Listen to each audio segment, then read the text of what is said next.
kitchen dito sa San Juan. This is my second itinerary for today. It's yung wedding prayer pa rin kahit Sunday. Then nilulubos ko habang nakakawala ako sa lock and dating. Andito si Jefferson C, ang aking gagawa ng bridal shoes. And syempre ang aking jeweler, si Roma. Ayan. Kaya tingnan mo naman kumikintab yung mga songs. At syempre andito rin si Ben and M. Ayan.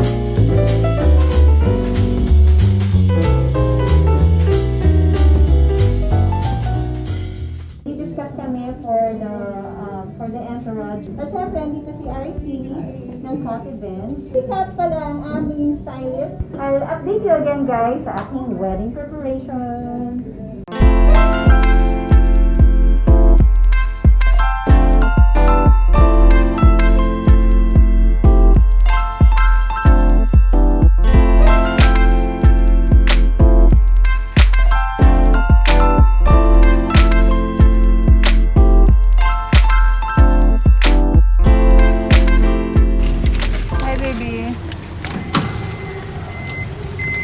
Okay guys, andito na kami sa Baguio and then meron ditong dadaanan bago kayo pumasok ng Baguio.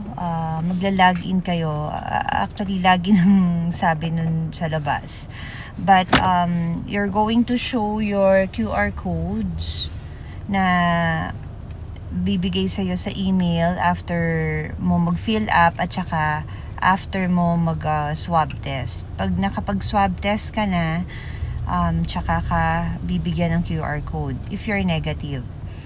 Pero ang mga bata, wala namang requirement na i-swab test. Like my Madi. After namin dun magpakita ng QR code, dinala kami dito ng Hagad, dito sa John Hay para ipakita ang Hagad.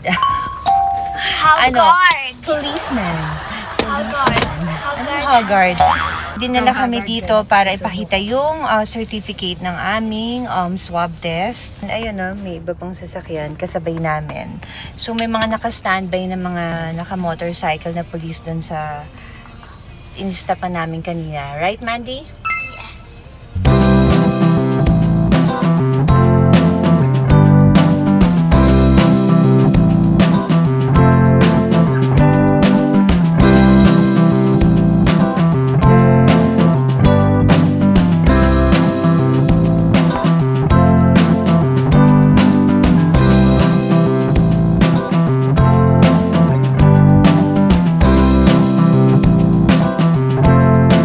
Sa Alpha Land, Baguio Mountain Lodges.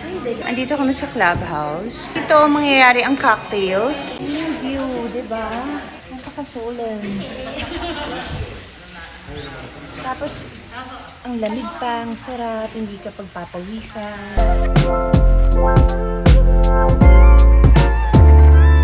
Sa picture pa lang, nagagandahan na kami. What more pa dito sa personal.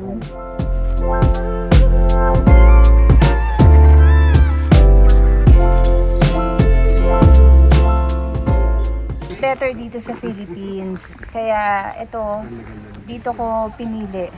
Dahil maganda ang Pilipinas. Kasi hindi nyo na po tatanungin, marami na po akong naakyat na bundok, marami na po akong napuntahan na places dito sa atin, sa Philippines. And kung di nga lang pandemic siguro nadagdagan na yung mga bucket list ko. And I can say na talagang ang Philippines sobrang ganda. Hindi mo kailangan pumunta sa mga ibang countries. Dito pa lang, sulit na. Panalo na. Makati dapat, diba? So magsashuttle na lang siya.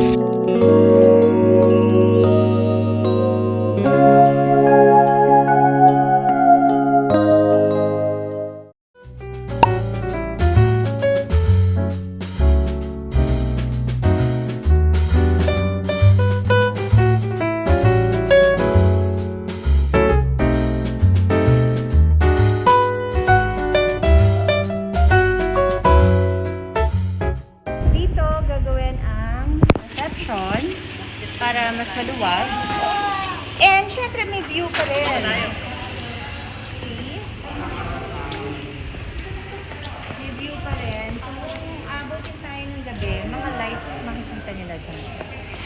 Yung mga bahay-bahay dyan.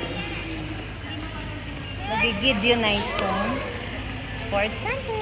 Mag-harness po ako dito.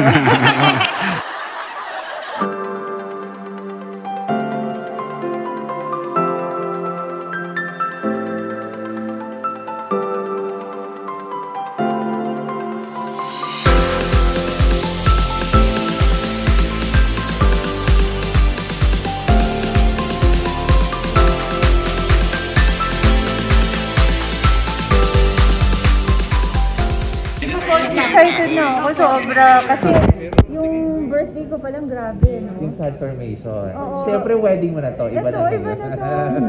Ibang level na to.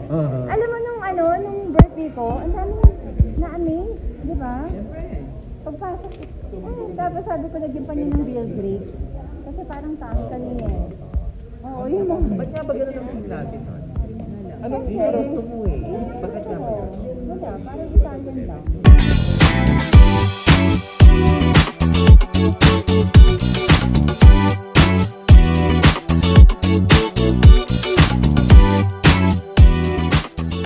Iniisip namin maglalagay siya ng tent. Oo. Eh, bangin to. Bangin. floating tent ang mga. So ano, may bubong doon. So, Totoo. That's good na. Magkakaroon tayo ng magandang place.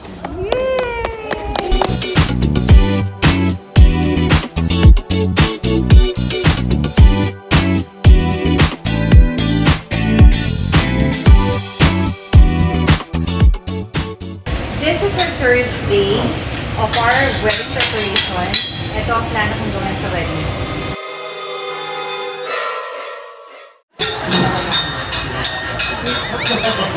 Ito yung dance number namin.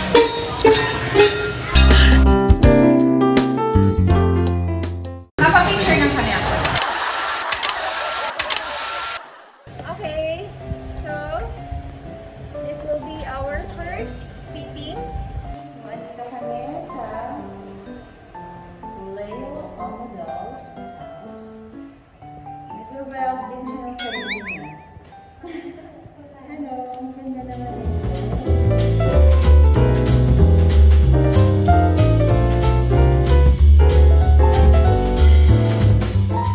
Oh, vlogger na vlogger din ang anak ko. Oh. Ayan yung sinukat ko na gown. Say hi, Mandy. Hi, Mandy. Hi. It's heavy? But you can walk. Wow, so pretty naman.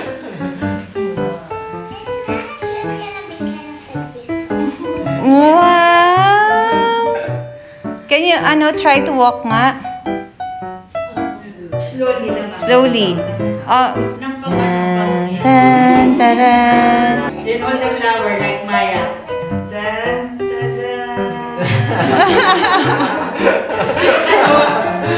With all Yeah. the flowers there, ha?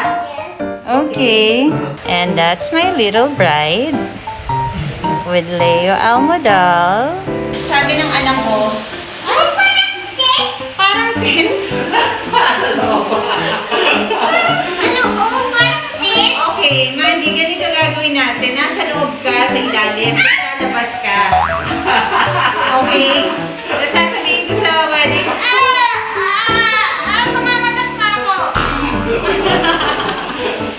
Kasya ka dyan, dali. Pasok ka. Pasok. See? Magugulat sila may batang lalabas sa aking gown. Ayan, so tapos na kami sa aming first fitting ng gown. Gown ni Mandy, gown ko, and ang next fitting sa March. And sobrang excited na ang aking little girl at syempre ako, ang bride-to-be.